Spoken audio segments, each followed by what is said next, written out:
Are you a professional pillow fighter? Or a 9-to-5 low-cost time travel agent? Or maybe real estate sales on Mars is your profession? It doesn't matter. Whatever it is you do, however complex or intricate, Monday.com can help you organize, orchestrate, and make it more efficient. Monday.com is the one centralized platform for everything work-related. And with Monday.com, work is just easier.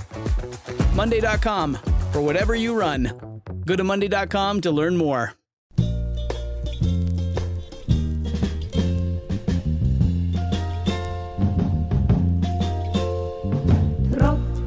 Regen auf mein Kopf. Hinter via Deck, muss es die kleine Fahrt beim Top. Geht mir kein Sach nicht, die Tropfen. Hey everyone, welcome to Kill Me Now with Judy Gold. I'm your host, Judy Gold, and today we have part 2 of my really well-received and wonderful, incredible, I just loved interviewing the one and only Liz Glazer, and I'm not ringing the bell because I'm in Provincetown and I didn't bring my bell. But I did order one and it's coming tomorrow. But I do have a bell, like a bell thing on my on my phone, but I hate the way it sounds. But I'll play it for you anyway, but I can't find it right now and it's just annoying. I have a few things to say before I let you listen to I allow you, not that you can't fast forward, to listen to my part 2 interview with the one and only Liz Glazer Bell. Oh, here we go. How's this? Let's see. This might sound really annoying, okay? But I'm going to try it. Yeah, see, it cuts off. It doesn't last long. All right, whatever. So, I just had one thing I really wanted to rant about. That I was like dying to tell you all. So last week, I was going to now I ride my bike. Everyone's like, oh my God, are you okay? I wear a helmet. I'm really careful. And I know that I'm putting my life at risk because it's not me that's not being careful. It's the other fucking assholes on the road. So I get that. But please know that I wear a helmet. All right, sometimes I don't on a city bike. But most of the time I'm wearing a helmet. And at night, if I ride, you're riding at night? Yes. That was my mother coming back from the dead. Sometimes if I ride always if I ride at night, I wear my Loomis, Lumos helmet, which lights up and it has turn signals. Okay, so that's that. So I'm riding my bike. And I'm riding through Central Park. And it was like one of the really nice, warmy days. And I'm riding through Central Park and I'm like, there's people running. Then I see there's like a baby singing class. Then there's people doing yoga. Then there was like some catered picnic. Then there was one jazz band that was playing that was so fucking phenomenal. And I'm riding through the park and then as I cross over to the east side at 72nd, it's just so gorgeous. And and you think, oh yeah, I want to kill myself half the time here because the fucking rats in the subway and then the fucking crime and nothing's open late at night anymore on the Upper West Side, which is so fucking annoying. And I'm in this park and I'm just looking around at all the creativity And really, these street musicians who were just fantastic at nature and running. And I'm like, this is what I thought. Fuck you, Marjorie Taylor Greene. Who the fuck are you to come to my city and fucking make comments, you motherfucking trashy piece of shit? That's what I was thinking. Fuck you, Marjorie Taylor Greene, you fuck. Can't stand them. It's really, as my mother used to say, Judith, why are you getting your blood pressure up? Because I just can't believe these people even exist. They even exist. They exist. And then I just read about this father who gets out of his car to help some ducks and baby ducks. Okay, I don't know if there's a word for baby ducks, so any outdoorsy fucking people who are like, they're called, go fuck yourself. So this guy gets out of his car to help this duck and her babies across the road. And then some 17-year-old comes around the corner and kills the fucking guy. Like, why does that happen? Why does that happen? That guy who got out of his car, his kids were waiting in the car. He's helping a mother duck and her babies across the road. He gets killed and Trump is alive. Like, that's what I don't understand. Okay, so I just had to get that out. Oh, God. I just want to say thank you all for writing. I mean, I just want, for part one of Liz Glazer, listen to these, like, these unbelievably nice messages I got. Okay? All right, ready? One, Linda Zeltner, and she wrote about when Liz and I were talking about Jonah and that, like, conversion Jew therapy. So yes, there was an article about it in the Times, which is very interesting. Emily Charon, I love you. She wrote to me to say how much she loves the podcast. Emma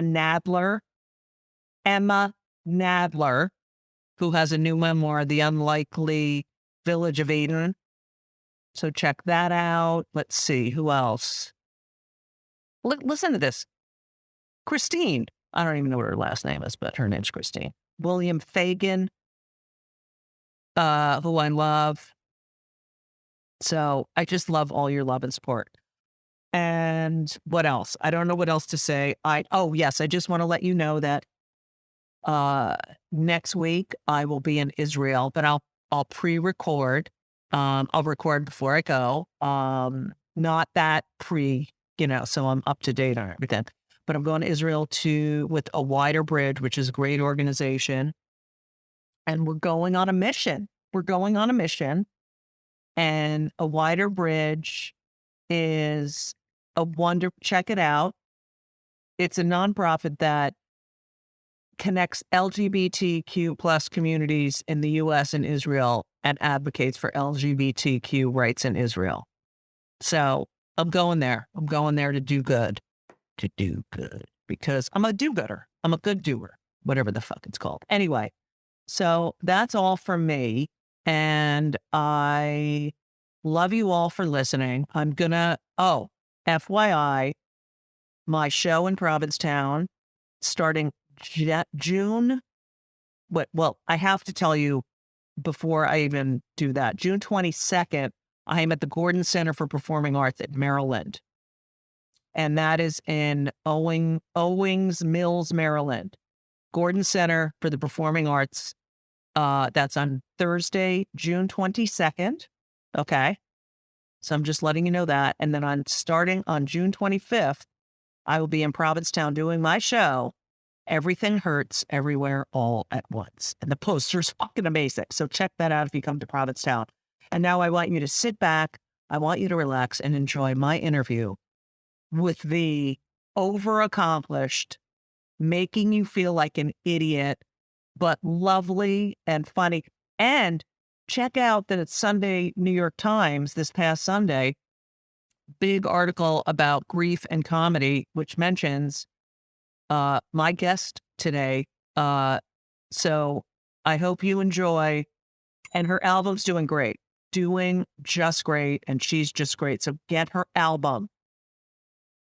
Okay. Okay, hold on. I'm looking. Okay. It is called Liz Glazer. A Very Particular Experience. So anyway, check it out. But listen, this is such a great interview, and I love interviewing people I love. So sit back, relax, and enjoy part 2 of my interview with Liz Glazer. Okay, so you give up law to become a stand-up. Now, how devastating was that? So you're tenured, you are in a position that pretty much any lawyer would love to be in. Yeah. And you love you love teaching. I love this because, of course, you're a stand-up. You love the connection. It's all about the connection. Yeah. No, I did. I loved it. And can I tell you, so I started teaching when I was 27 years old. I was like, young. Yeah. You're on faculty with like these 100-year-old guys who've been there since they, created the library with Right. somebody's old books and whatever. And so it's that vibe. And so I'm super young, super insecure, about everything. I'm Right. like, they're calling me professor. I know zero things. And I come out of class one day and one of my colleagues is like, what are you doing in there? It sounds like a comedy club. And I was horrified because I'm like, they're not going to take me seriously. Right. I'm not going to get tenure. They're going to think I'm stupid. Right. And now I'm like, what was I doing? I wish I was taping those sets. Right. You know what I mean? Because it's just like, and because I was teaching property. I mean, it's not a traditionally Right. funny subject. So, but really, I mean, I don't remember what the question was. No, I'm just but- saying your family, Yeah. you're tenured, but you're tenured Oh, at yeah. 7 years later, you're tenured? What the fuck is Well, that? so that's the clock. It's the clock. And so, that's the thing where it differs from, I think there are a lot of similarities in stand-up, by the way. And of course, we see things as we are. Right? So that's my lens. But it's like, the kind of like, oh, what show did you get on? What club did you get passed at? Like, it's not different from, Right. I wrote an article, I'm trying to get it placed, I'm visiting at Northwestern, maybe they're going to, is it a podium filler visit or is it a look-see? And are they Right. going to interview me and all the stuff? It's so the same. Right. Right? And it's like, oh, this person's a genius and whatever, Yeah, it's with the like same a large, bullshit that we have. the same. It's such the same. And so, yeah, that's So you tell your parents and they're like, what is wrong? You know what? Yeah. I've been through so much, Elizabeth. Your brother Yes. is trans. You're lesbian. And now Yeah. you're telling me the one good thing that I had in my life was that you were a lawyer and you went to an Ivy League school. yeah. And Well, I mean, okay. I think it was a lot of that.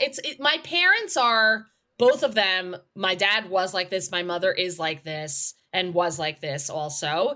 It's always the worry. They lead with the worry. Right, fear. With the like, listen, you're going to make your life so much harder. Right? That's I the mean, thing you with have the to realize it comes from a good place, but it's Yeah, I all know based in that. fear. It's all based in Yes. fear. And you're just like, I don't want to Yes. be scared. I'm already in my body, like I'm already freaking out. And then I have to have you double down on it. Right, exactly. So that was their vibe about it. But, to their credit, I mean, they came to shows. They would sometimes buy tickets and then I would say, you have to give them away. I can't have you there. Right. I mean, this was like, years ago Well, at of this course, point. it's so off-putting when you're working on material and then Yeah. you can't. So, I mean, I want to talk about, your father died a month Yes. before your wedding. So you were Yes. married during the pandemic. They did a story about you. Your wife is a rabbi. She's adorable, by the way. It's amazing. And, this whole idea in your, you were struggling with, oh my God, I was expecting all my all four parents to be Yep. there. And now my father's not going to see me get married. Yeah. But this whole idea, which is so Jewy and it's so it's like which is why we're all comedians, because it's all out of different sides of the box, but that joy shouldn't be postponed. That, Correct. I read that in an article, that you're walking in a funeral line and there's a wedding and you leave Yep. the funeral line Yep. to go to the wedding. And I love that. So I do too. yeah. So look, we're not all that bad. But Yeah. so you got married, small ceremony, and then on Zoom for 400 people, which is great. And you didn't have to pay for a fucking, like, how great is that? I mean, it wasn't bad. So we got married outside. Karen's shul is it's very beautiful. And they have an can I outdoor- just say, I'm just going to stop for 1 minute. Yeah. To be able to talk to another Jersey girl with the Jersey accent to me this is like home. Okay, go ahead. Yeah. It's I feel really that way about beautiful. you too. Yeah. It's like, you see a beautiful shul, Yeah. you have to call out a beautiful Yes, shul. It's like, absolutely. we were there last night, because I mean, the past 24 hours, I was just thinking, because I knew I was going to talk to you. I was like, I wonder if it'll come up that last night, before shows, Like I had 2 shows, but not till late because I had to be free early in the night for the new senior cantor's installation. Okay. And it was a gorgeous event, but I'm sitting in shul and I was like, this is a beautiful shul. Right. Like you have to call out a beautiful shul when you see it. And it really is. And so anyway, so it was a very beautiful event. And then you're like, okay, what jokes am I going to do tonight? Yeah. Right. Yeah, you exactly. never relax at those. When you have a set after an event, it's like you cannot relax. People are like, well, come before your show. And it's like, I'm not going to be present. I'm not going to be 100% present. I know. Well, especially when it's like, because a lot of my life is I'm just like, I know that this just is funny. Like I'm coming from Temple to the new cantor's installation. Where are we going to install her? You know, she's going to be on the wall or whatever. But like, you know, just like thinking of stuff like that. But it really was a very beautiful event. And then, by the way, the other thing I did this morning, which I mean, this isn't Jewy, but I went to an estate sale. Oh. Okay, because there's one across. You got to see this estate sale. It's across the street from my house. They are parking. It's like, I don't know. It's so big, the estate sale. I got to go back, actually. And hopefully you can go to a crafts fair on the way. Amir Hashem. And the other thing was that we went to the pregnancy bra store. I went with Karen. Oh, that's the best. She needed another bra. And I was like, oh, that's, I don't know. Like, that's the thing. But you're right. When you have a performance of some kind, you're like, okay, yeah, that's good. That's a good bra. That's a good bra. Okay, got to go. When is the baby's due at the end of May? Yeah, that's true. So the official due date. All right. How scared are you, by the way? I couldn't be scareder. Yeah. Like, well, okay. Of course, I had to bring it down. No, I'm going to bring it right up, Judy. Okay. Because here's the thing. I'm so scared, but I think you'll relate to this. It's like one time my therapist, I had a friend who lost her green card. She was like here from somewhere else.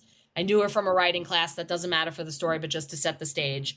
And she's like, I can't find my green card. Can you come over and look? Because I find you a calming presence is the thing. And I come with my I come to therapy. I'm like, hey, my friend said I'm a calming presence. What? And she's like, well, in your mind, you always have a siren going. Right. And so when there's an actual siren in the world, you are a calming presence because you're aligned with like that moment. And so I think in terms of the delivery, the birth, I really hope that part of me can shine. Right. Because I used to go to sleep as a child and I would plan my route if we had to escape. Okay. Yeah. When we moved into our house from an apartment, we were in Fort Lee, moved into a house in another town nearby. Okay. And so then the way that the house was, it was like my brother got the bigger room because my room was closest to the front door. And in my head, I was like, well, we don't have a doorman. In Fort Lee, we were in an apartment building. I was like, this place doesn't have a doorman. I don't trust that. But if there's going to be somebody, I was 7 years old. If there's going to be somebody coming into this house, they got to get through me first. And so that mentality has always been front of my mind. And so I really hope, I am scared. I mean, because the last time we were there was a super trage, you know, to say the very least. And yeah, like I want to catch. Can you catch the baby? Well, my ex had a C-section, so I couldn't catch. Okay. But yeah, I don't know. I guess it's not like it's flying out of there. Can you? All right, everyone be at the other end of the room. Okay. I'm sure. I mean, and you can cut the cord and all that shit. Yeah. It's very exciting. Right. I really want to catch. Okay. That's what I. Well, I hope you've been practicing. Yeah. Okay. So now that I have you, I mean, and I could talk about your family forever, but I want to use your law brain. Okay. All right. First of all, is Orange Fuckface ever going to go to jail? Ever? I don't think so, but I don't know how to analyze it legally. And because here's the thing, I was not a trial lawyer, and any lawyer who's like worth their, I guess it's salt, will only tell you to ask another lawyer. Right. That's like the thing you learn in law school. And so, I knew we were going to talk about this. So I called my friend Rachel, who's like, I know her as a lawyer. And also, Yeah, of course. Rachel. And, Yeah. and so, you know, what she said, she's like, I was a trial lawyer. And I think what's notable is that I'm listening to whatever's going on. And I couldn't even tell you about the legality of anything he's doing because he's a master distractor is his main skill set because we don't even know how to analyze it because nobody's been so flagrant and bold in how and much yet of an he gets away with some, you know, last night I was at the Cellar and at the table was, it was like CNN table. It was Harry Enton and Sarah Seidner, or Sidner, and Shimon, no, Sarah's not Jewish, but Shimon, you know, I love him. He's adorable. Yeah. And Harry's girlfriend. I sat down and I was like, what the fuck with the fucking town hall? You know? Sure. And Esty is like, aren't you open for the free speech? And Noam is like laughing. And I'm like, that's not a town hall. A town hall is not filled with all of your followers of your cult and told that they can't boo. They can only cheer. They can't boo. And then to have a woman, fucking woman, an attractive woman interview him and he does the same shit with the nasty. That was not a town hall. You know who should fucking do a town hall with him? Jon Stewart. Jon Stewart should fucking do a town hall and tell him to go shut the fuck up. Anyway, so and then I asked about did you see the Anderson Cooper response? So Anderson Cooper, after this whole fake town hall, which I couldn't watch because I hate him so much and the lying. And I can't believe you would give not even a platform on his terms. Yeah. You know, that's not, And then Anderson Cooper gives this lecture on his show about, you know, we're all sitting in our silo and this is going to be the nominee and these are his, and we need to know that we know they're out there. We know what he's about. Someone's got to call him out on his fucking shit. So that really pissed me off. I can't watch CNN again. I can't do it. I'm so mad at them. Yeah, I know. I mean, it's, I'm just He tried to overthrow the government. All right, sorry, go ahead. Exactly. No, you don't have to be sorry. My God. But like, I'm just always like, as the granddaughter of 4 out of 4, I'm like, when do we go? That all the time. Yeah. My friend thinks I died in the Holocaust because I'm so obsessed with it. But my father served in World War II. And my mother was constant. It was constant talking about the Holocaust. So my father never talked about the war. But yeah, I think that all the time. I never thought, like when I was a kid, I couldn't even imagine like someone knocking on the door and going, get out. And now I can imagine it. I can imagine it. Yeah. Okay. I could imagine it when I was a kid. Yeah. That was like, you know, what I was. That's why you had your room where you had your room. Yeah. Yeah. And so, I mean, I don't know. I just like, I have like friends who, you know, we're like, we'll tell each other when it's time to go. Right. Well, can I be in that little group? Because. Yeah. Okay. I mean, I figured you already were. Yeah. All right. Thanks, Elizabeth. Okay. So that's number one. I really hope they get him in Georgia. I guess he's never going to go to jail, but I want him out of my fucking life. I know. And his fucking followers. Okay.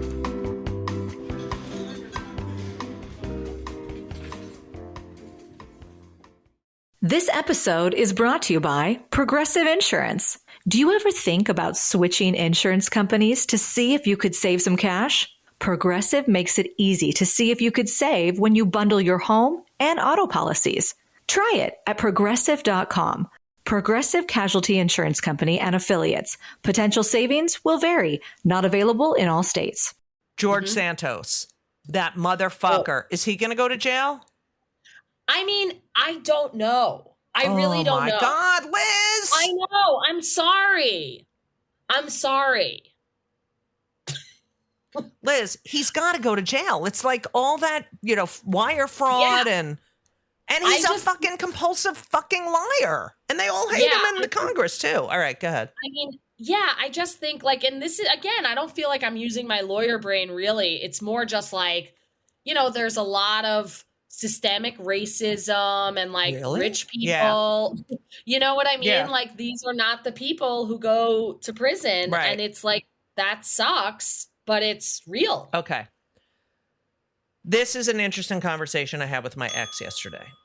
Okay. So she's, she's involved in a lot of, GLAD, right. The Victory Fund, which endorses LGBTQ, I think LGBTQ, then and candidates. But so we're having this conversation and about trans rights. And I said, it's really interesting. We're fighting for trans rights, and yet women have not even achieved equal rights yet, Yeah. And so here we are fighting for the rights of when we haven't gotten to the ERA didn't pass. We can't get abortion. I mean, they're just taking women's rights away. And so she said, that trans women, I guess, probably no, I don't know if it's as much for trans men, but trans women, they're, I guess, 1.3%, I don't know, of our community. I don't know, but that 50% of them are in danger, or die. That. Yeah. And so she said to me something interesting. She said, even being a lesbian, like that's not going to exist anymore, being gay. No one is going to, we've moved on from that. And in a way, as a lesbian, I feel like, but wait, here's another thing. So we have, and I believe in trans rights. I don't, I mean, the whole sports thing, I have an issue with. Because I do think you have to be, I mean, there is, if someone is like, I don't know. I don't think there's a lot of trans men that are competing against men, right? Right. I don't know. Yeah, I would imagine not, but can you help me with the sports thing? And because I would like to know, I would like to be more informed. I mean, I have my feelings about it, but I want to be really informed about it. Yeah, I mean, and so in terms of like Title IX, I guess would be like the school sports, but I think where it becomes an issue is where, first you have like the rules of the game, right? But it becomes an issue when it's a state acting. And so if it's like a school that's like a state school or something like that, but it's like, I hear you because you're trying to make the sport fair. Right. Right. I just feel like because of my age, and I remember when Title IX passed, and I remember not being included in stuff, and the boys got this and the girls couldn't do this, and I get that. And then I see these girls who are working their whole life, and then a trans woman who physically is advantaged because of lung capacity, because of skeleton, because of just these, is it fair? And I think, should there be trans games so that, I feel like it's never an equal playing field because there's always going to be someone better. But when it is a physical, skeletal, that, and you have these girls who are working their whole lives. Yeah. I don't know that I struggle with that. I don't know. Right. And I can understand that because I think that it's an interesting question, like for kind of legal theorists more. I think that's a more interesting question than it is for, lawmakers. Right. Because I think that ultimately it's like, okay, if really we're thinking equal everything, then why do we have gendered sports teams at all? Right. Is like a good first question. Okay, so it's because we want to actually allow for a game to happen, right? If it's going to be, 5 dudes playing against 5 girls, it's just not a game. Right.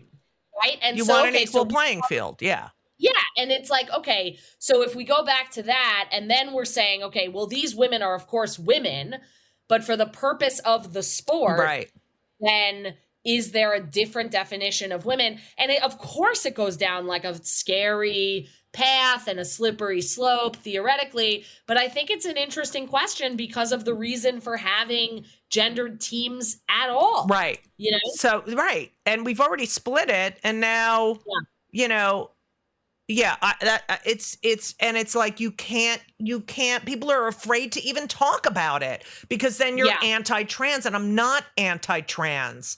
I hear you. I will fight for your rights till the end of my life, you know, whatever. But, you know, come on, we have to deal with the reality and which is bigger than us, you know. Like Leah Thomas saying everyone who is against her competing is a transphobe. Like, no, we're not. There's nuance here. And I think that's what gets lost in the conversation is the nuance. Is like, you know, just because you're asking the question doesn't mean that you're anti anyone. And I think, you know, going back to Trump or what, you know, big orange monster, right? Yeah, I love that it's like a hum on this. I hate that motherfucker. You know? Yeah, no, 100%. But that's really where the discourse ends, where you're generalizing everybody, where you're not just, you know, you're not like asking specific questions. And I think we have to be able to ask questions. Right. You know, and stop, you know, I feel like sometimes you're attacking the wrong people. You know, you're attacking within, which is exactly what the white supremacists and the anti-gay people want, is us to be infighting. You know, it's exactly what white supremacists want blacks and Jews to fight. You know, it gives them more power. If we're arguing within our own community, but come on, people, let's talk about the real facts here. And I understand why someone who spends every weekend and every morning at 5 a.m. and their parents are driving them all over so they can become the best female swimmer. And then, you know, I get it. I understand that the disappointment and upsetness, like, oh, wait a minute. So now what? So, I mean, I am really not an athlete. Like I am so like, and I don't know if you feel this way, but like I'm the worst not athlete because I look like I would be an athlete. Hello. You play basketball? I mean, I play tennis, but I suck. But oh my God, we should play tennis. I love tennis. I love it. I play tennis all the time. Elisa is really good. I love her. Oh yeah, we play in Provincetown. We play doubles. Oh my God, Elisa's so good. I'm coming. No, you have to bring oh God, you guys have to come. Okay, I said guys. Okay, but I tried out for the basketball team in 7th grade, and the coach told me I was too tall, and it wouldn't be fair to the other players. He couldn't say you're uncoordinated. Whatever. Wow. And now I have a son who's an athlete. Okay, go ahead. Really good one. Mazel tov. It's like so fun when you post updates. So I mean, of everything, but also that. So, but I was an editor. They didn't have an editor. I just wanted a jersey from the basketball team with my name on the back. And so they're like, fine, can you write a column for the newsletter about, you know, the basketball? So I got that, but I was kicked off every team. Oh, yeah. I mean, I one time I was on the JCC basketball team. I got the ball once, which first of all, if you get a ball once the whole season, like you got a ball by accident, right. like and so I'm like, what do you do? And I passed the ball to the ref because I didn't know what else to do. And so, I mean, but the thing is, it's funny. I passed the ball to the ref. If I really did, he didn't know what to do either. But I feel like catching this baby, you know, which I really hope that'll be your big athletic feat. Exactly. Please don't drop the baby. I'm pass it to the doctor and not to the ref.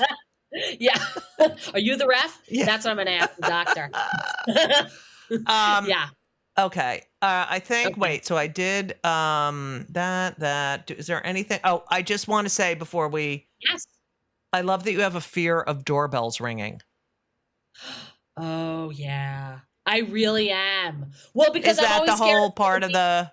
100%. Yeah. But so we live in the suburbs, and this happened so I'm home alone. Somebody rings my doorbell. Not in a million years am I going anywhere near it. Right. Okay. Like that is, I'm just like, you don't need this, Right. right? Like it's too close. I'm unarmed. Do you have the ring? Obviously. Do you have the ring? Because then you can look outside. Yeah. Okay. Oh no. Yeah. I mean, well, we actually have to get it to work. But anyway, it's like they're from the Lichmans who lived here before. Oh, the Lichmans. I love the Lichmans, you know. They left their mezuzah for us. Oh, that's anyway, terrific. Okay, go ahead. So I hear, somebody's at the door and it's like knocking. And I'm like freaking out. I'm like trying to hide, whatever. And then I hear the person goes to the back on my deck and is knocking. And at that point, I'm like, it's over. Right. Like, no, you don't go that far. I'm just, so I have to kind of march to my executioner or whatever. And I open the door and it's the 9-year-old from down the block who's coming. She's like, my dad wanted to make you dinner. Do you have any allergies? Oh my God. And you want to kill yourself. I know. Yeah. And I, whatever. And then I kicked her out. No, I mean, her dad made us dinner. It was very nice. And yeah, now we're not scared of our neighbors. Okay. But I don't like it. I don't like it when somebody's at the door. It's really, I get that. I get like, no, I wasn't expecting you now. Yeah, just go, Okay. So, yeah.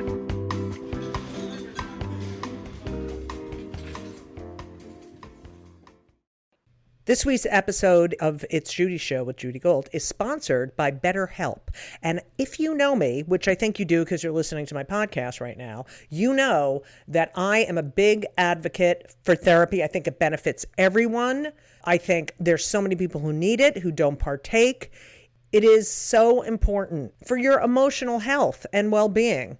Therapy is fantastic. It is in every stretch of the imagination. And if you're thinking of starting therapy, please do it. But please give BetterHelp a try. It is entirely online. It's designed to be convenient. It's flexible. It suits your schedule. You fill out a brief questionnaire to get matched with a licensed therapist, and you can switch therapists anytime for no additional charge. I have switched therapists in my life. I've had many, many therapists, and sometimes it's not a great fit for you, but don't give up. Therapy is beneficial. You can learn about yourself. You can process and just be emotionally healthy. I'm telling you, do it. BetterHelp is great because, when I used to schlep to my therapist's office, it was so annoying. You have to do it and you sit there and you wait. And then I'm telling you, doing it online is fantastic. And BetterHelp is amazing. I know a lot of people who've used it. So if you're thinking about therapy, go to BetterHelp.com. Let the gratitude flow. This is Gratitude Month, people. So you need to let the gratitude flow with BetterHelp. Visit BetterHelp.com/JudyGold, JudyGold, today, and you will get 10% off your first month. That's BetterHelp, HELP.com/JudyGold. You're welcome. I always ask my guests 2 things. Yeah. 1, mental health care. What do you do for mental health? Same therapist going on 17 years. Wow. Are you on Zoom or in face to face? Well, so we did Zoom in the pandemic, but I like going face-to-face for the same reason that I mean, stand-up face-to-face obviously is better for like every reason. But in addition, I did Zoom shows and God, whatever. I can't with the Zoom shows. Right. But I feel like if I go to have an experience in real life, I remember it. Like if you ask me like, what was your set about? I can be like, oh, the day that this happened on the train and then I found this parking spot or whatever. I can take myself through the experience. And so that's the reason I like to go face to face because I Is feel she like in New Jersey? No, she's in the city in Murray Hill. Oh, all right. That's not bad. You could take the train. Yeah. Yeah, it's fine. And I get the steps, Yeah. I like. I do that all. I never thought about my steps. This thing has fucking ruined my life because I'm like, oh, wow. I didn't do anything today. You know what Elisa does? This is so annoying. I'm like, how did you sleep? She's like, let me check. No. Oh, yeah. Just tell me how you slept. You don't have to check your fucking watch. Wait, let me see how I slept. No. Right. We have the Aura, which is like sleep bring. And so every morning we're trading report cards. Oh yeah, I have a whole bit about it in my act about what you get. I'm like, oh my God. And now I have a CPAP machine, so it's even fucking worse. Okay. Sure. Okay, so therapy. Oh yeah, it's the worst. You go to therapy or any antidepressants, anything like that?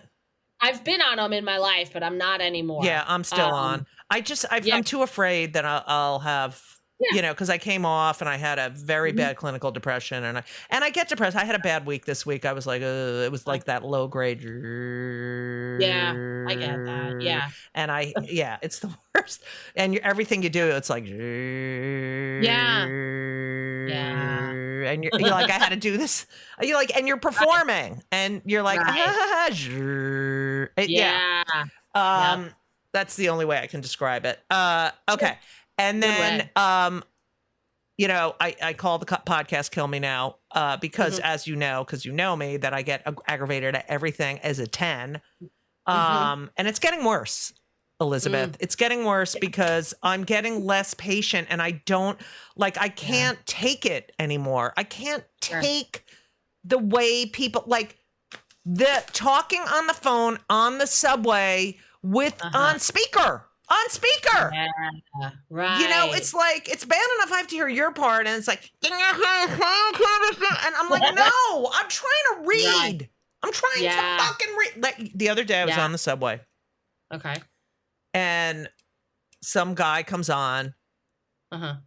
And he's got a boombox, and I'm like, and whatever equipment he has for his fucking in between 72nd Street and 42nd Street dance.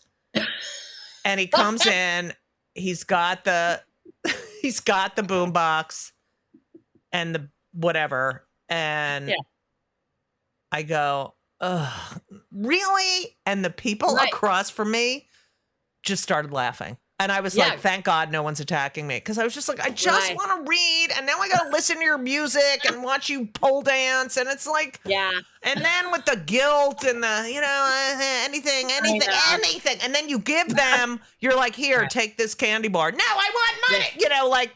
Right. Okay. So what really fucking pisses you the fuck off? So I'm in the suburbs, and I get pissed off with the people who let the cat out, okay? Because I take a walk. First of all, I see cats left and right, and I'm a lesbian and a cat owner and a helicopter cat mom. Right. And my cat is not leaving the house, okay? No curfews, nothing, okay? But then, so first of all, I see the cats everywhere, and I'm worried sick about every single cat. Right. There was a cat that comes into our yard, doesn't come into the yard. I'm on the West Orange boards on the Facebook group. There's some woman who's like, there was a dead cat on my lawn. I'm like one step away from being like, what did the cat look like? Because I think it's this cat. Meanwhile, there's no us with me and this cat. Right. Meanwhile, I'm worried for every single cat. I see the flyer, and I'm looking for your cat. I'm not like doing anything except looking for every single cat in the entire neighborhood. Such a dyke. Yeah. I really am. But the thing is, and then people are militant about the fact that they should let the cat out because, he's a wild animal. I'm like, he's a pillow with a face. He doesn't know the way home, Like, I'm like, I can't get home. Right. Like, if I don't have direction, maybe I should ask the cat how to get back to my house because I don't know how to get here. And meanwhile, they're like, they need to be out. I'm like, they don't. Like, either it's a pet or it's not. Right. And just the loosey-goosey of the cats. Now, wait, I have a question. Yeah. We were cat owners. And when Sharon, my ex, was pregnant. Okay. She's like, I'm pregnant, so I can't change the kitty litter. Right? Oh, right. Yeah. It's a thing. Yeah. So you're not supposed to. And then after Henry was born, I was like, okay. And she's like, no, now I have a thing against it. Like I have. Now, since I wasn't able to do it, and I'm like, what the fuck is this shit? Yeah, I mean, I believe you. But so you changed the kitty litter? Well, they're my cats. Like, they're Karen's, obviously, also. And, listen, I mean, she can hear me. She's like, what are you talking about, your cats? But anyway, and I would agree with her. However, I had the cats from before, so I always change the litter. Okay. And they have the like auto change too. We don't have that. Okay. Just checking. Yeah, I just do it. I mean, first of all, I'm obsessed with garbage day. I'm good at suburb living. Okay. Garbage day. I'm thinking about garbage day every single day. Like every so single you're total thing OCD is what you're saying. Yeah. That's great. Oh yeah. So I like to do my rounds with the garbage, and part of it is the litters. Okay. Yeah. I love that. Yeah. But the people who with the letting out the cat, I'm like looking now. Because there are a few who I watch. And then they rub up against you and you're like, what's wrong? And you can, then you can leave and they're like, tell me who your mom is and I'll go get her. Right. But she needs, first of all, also I've saved, like I'm going on double digits in dogs saved from the street. I'll be driving and I'm like, that's a dog without an owner. Right. And so this happened one time, me and Karen were together.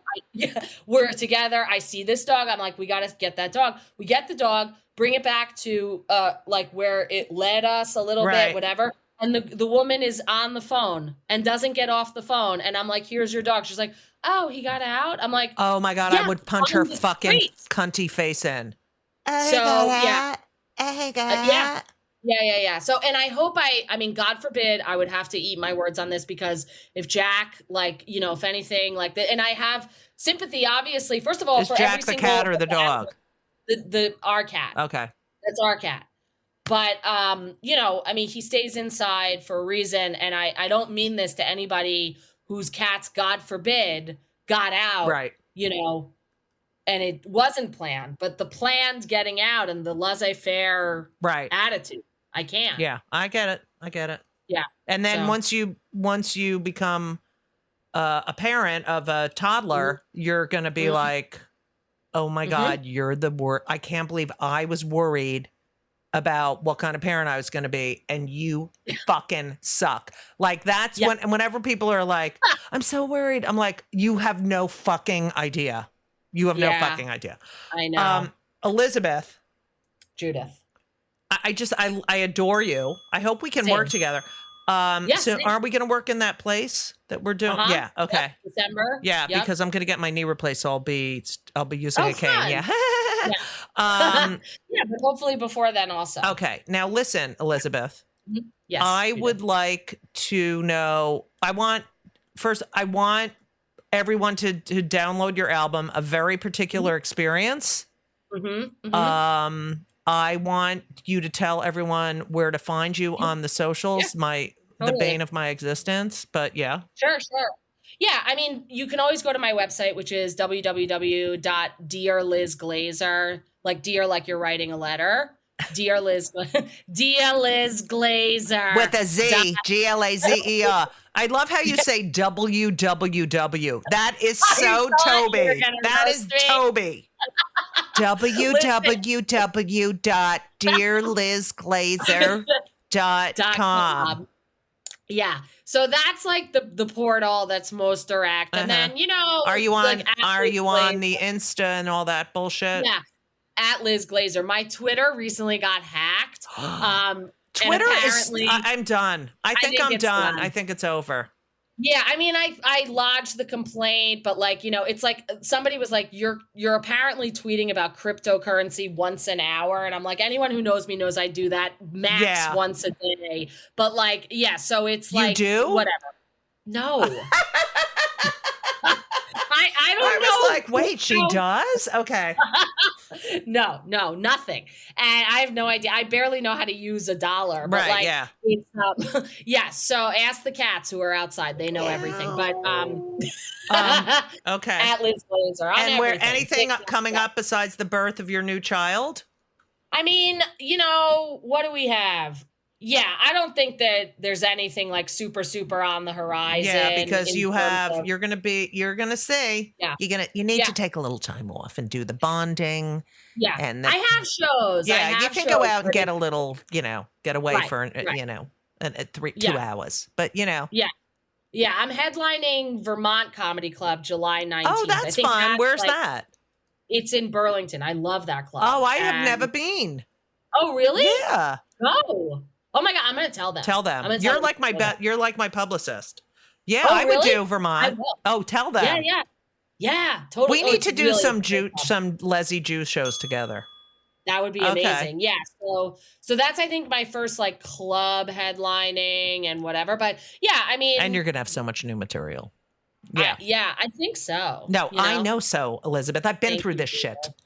Yeah. Elizabeth, I wish you only good things. Amen. And with you. I'm excited about the new parenting.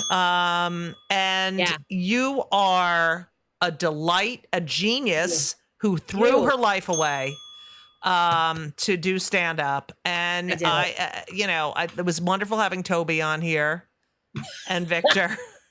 Yes. And you would love both of them. I hopefully I'll be able to meet them. And my love and best to you and Karen. And the same to you. Thank you. And everybody, let me say where I'm gonna be. Where the fuck? Mm-hmm. I have to do my closing. Yeah. Oh god, my god, this is so annoying that I do this. It's not. Yeah.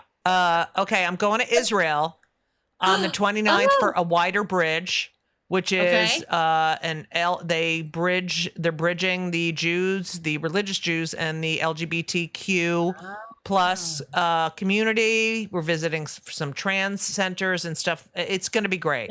So I'm going there. Hopefully no one will be throwing rockets at me. But I'm hosting Montclair Pride on June 10th in Montclair, New Jersey.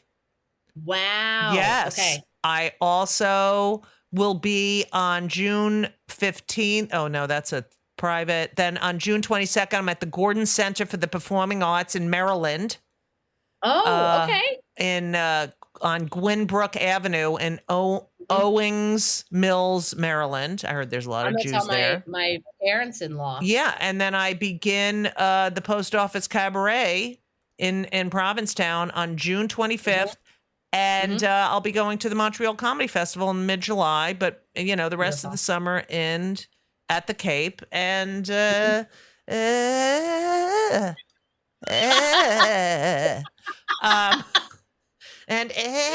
okay, so here's my thing. This is my ending of my ready.